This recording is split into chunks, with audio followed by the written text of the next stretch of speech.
আসসালামু আলাইকুম রহমতুল্লাহি ওয়া বারাকাতুহু।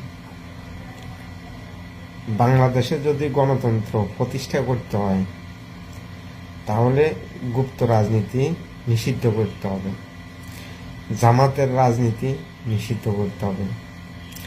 এই জামাত ইসলামী 1971 সালে মুক্তিগামী মানুষের উপরে গণহত্যা চালিয়েছিল। ঠিক একইভাবে 2026 সালের 12 ফেব্রুয়ারি নির্বাচনের পরে তারা এই কর্মকাণ্ড অব্যাহত রেখেছে।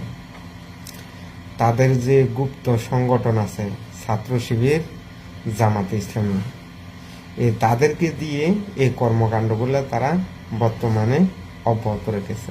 পুরো রাজশাহী ইউনিভার্সিটি লাগবে না, রাজশাহী ইউনিভার্সিটির একটা হল, শুধু শেরে বাংলা হলে আমাদের যে অস্ত্র আছে সেই অস্ত্র দিয়ে রাজশাহী পুরো প্রশাসনকে আমরা এক সপ্তাহ চ্যালেঞ্জ করতে পারি। জামাত ইসলামের পূর্বপুরুষেরা যে কর্মকাণ্ডগুলো করে গেছে, এই জামাতের পূর্বপুরুষদের কর্মকাণ্ডর ধারা অব্যাহত রেখেছে জামাত শিবিরের যে নতুন প্রজন্মের নেতাকর্মী আছে তারা।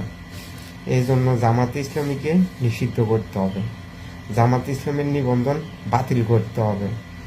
জামাত ইসলামীর কারণে বাংলাদেশে আজকে অশান্তি লেগে আছে, জামাত ইসলামীর কারণে আজকে বাংলাদেশের শান্তি নাই, জামাত ইসলামীর কারণে বাংলাদেশের জনগণ আজকে অনেক সমস্যার সম্মুখীন হচ্ছে। এই কারণে জামাত ইসলামীকে যদি নিষিদ্ধ করা যায় তাহলে বাংলাদেশে শান্তি ফিরে আসবে। তো এই দাবি বাংলাদেশের 18 কোটি জনগণের